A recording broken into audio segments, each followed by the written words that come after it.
So most of you may or may not know this, but when Nike was created, Bill Bowerman, the track coach from Oregon, actually the original idea, he went to New Zealand, of all places, and he does a sabbatical with a guy called Art Lydiard, who was the head of the South Island Institute of Sport. Art Lydiard has passed away since. And he was with Art Lydiard, and he noticed that people in Christchurch engaged in a very strange behavior. They would run around the park, this is the early 60s, every morning before and after work. And Bowerman, who's a track coach, says to Lydiard, who's also a track coach, what are they doing? Is there an event on? Are they part of the university? And he's like, no, they're running for fun and recreation. The later co-founder of Nike says nobody runs for fun and recreation. What's it called? Jogging. Never heard of it in his life. Does it for 6 weeks. Long, slow, middle distance speeds. Loses an inch off his belt line. Comes back to America. Thinks he's discovered the panacea. Partners up with a cardiologist. They write a book called Jogging. It sold 1 million copies. This is a true story. This is the story. And all of a sudden, the running phenomenon gets legs, pardon the pun.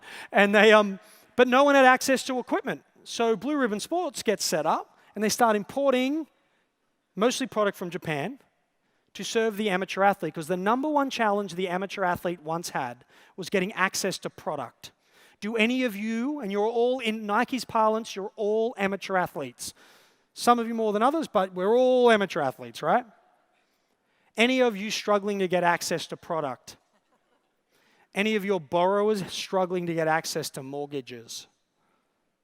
Unless you're going after a super unique, maybe it's subprime, maybe it's me. Like when I moved to America, I couldn't get a $1,000 credit card. I buy the bank building, but I can't get a credit card. Like, seriously, this is a true story. No one wanted to touch me. No one would go near me. I'm like, you should be solving my problem. That would have been good for you. So there's not many people who need that problem solved. So stop thinking your point of difference is access to mortgages. It's not. So what did Nike do next? Well, people don't just want access to product. They want to look powerful or pretty or fit while they do it. I live in Denver these days. I look out my office door every day. There's like 1,000 people streaming past with their yoga mats. They haven't done yoga in 10 years. Half of them are high, but they carry the thing anyway, right? Like, look at me. I'm into the health and wellness lifestyle, right? You go on a date in Denver, and all they want to wear is Lululemon. You're like, anyway, whatever, right? No one has trouble accessing athleisure wear. Is that fair? You have trouble not wearing anything else, right? But that's like... So I want to be like Mike, Bo Jackson. Even the campaign that Nike have just launched, that's still table stakes, making that brand remain cool and fringe and edgy, right? That's just table stakes. The highest order problem that the amateur athlete faces is what? What is the number one thing between us and being with Jonathan tomorrow morning at 6 a.m.? Whoever said motivation, coaching is an accountability methodology to overcome the motivational issues. It's priorities. That's the right answer. It's that some days we'd rather sleep than work out. Most days we'd rather work than work out. Or you make a promise like, San Diego, it's going to be so beautiful. I'm going to run every day. And then you have like 7 margaritas tonight. Your alarm goes off. You're like, that's not going to happen, right? But what if you told 5,000 of your closest friends on social media? Now you're feeling a little bit of accountability. So all you do is just step outside on the concourse. Totally ran 5Ks today, except that Nike put a sensor in your shoes and Apple put an accelerometer on your phone, and they're like, boom. You walk like 150 steps unless you're in the South Tower. It was like 1,500 steps. And that's pretty much all you've done, sweetie. Like, anyway.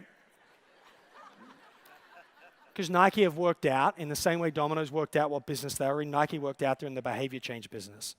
So they launch a thing like Nike Plus, which is basically it's like a rocket mortgage version of what Jonathan could do for you. And plenty of people use it, 28 million of them every day, actually. They set 100 million goals. I'm going to do a marathon. We're on a 5K. 2.5 billion miles have been tracked on this platform.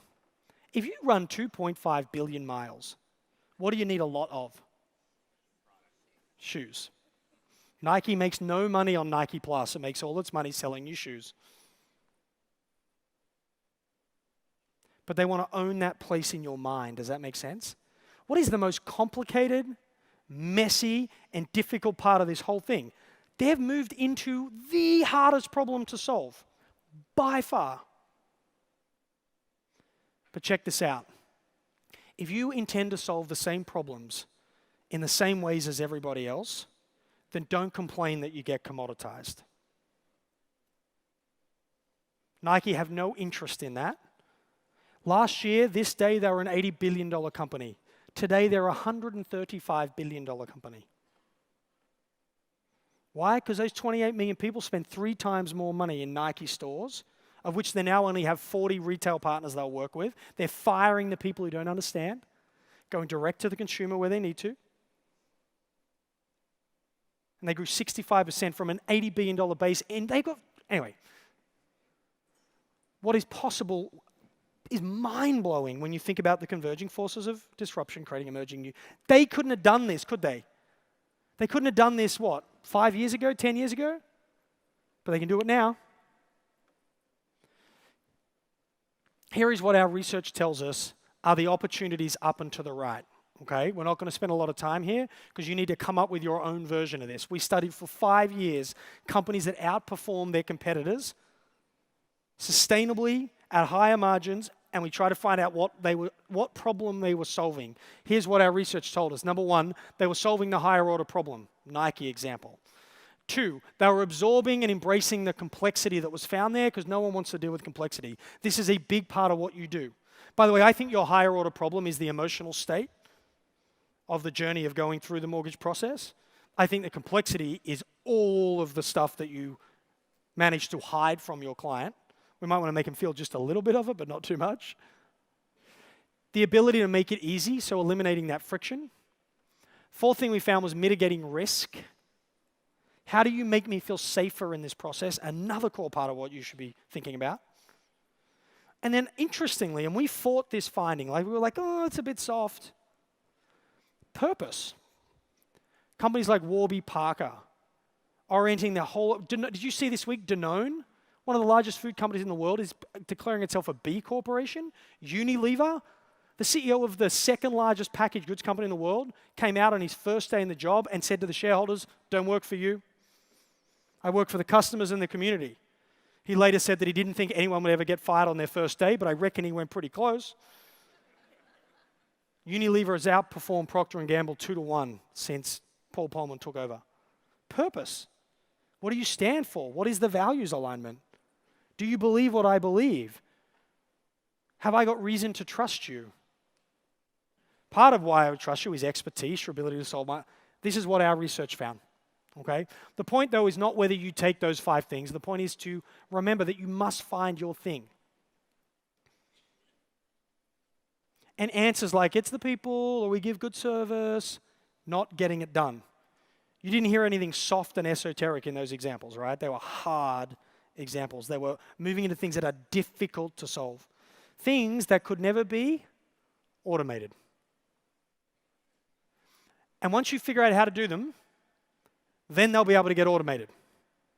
And then you'll have to take 1 foot out of order and 1 foot into chaos, 1 foot out of comfort, 1 foot into discomfort, 1 foot out of pleasure, and 1 foot into pain. And you walk the line, constantly moving up and to the right, up and to the right. You have to be multiple standard deviations from average to differentiate yourself in the marketplace. Otherwise, don't complain. So, that would be the question you might want to think about. What is this for you? Again, I'll give you the slides. You can go through this sort of stuff. I didn't give you examples of all 5 of those things. We'll find a way to give you some content around that as well. So what do you do next is the question, right? Well,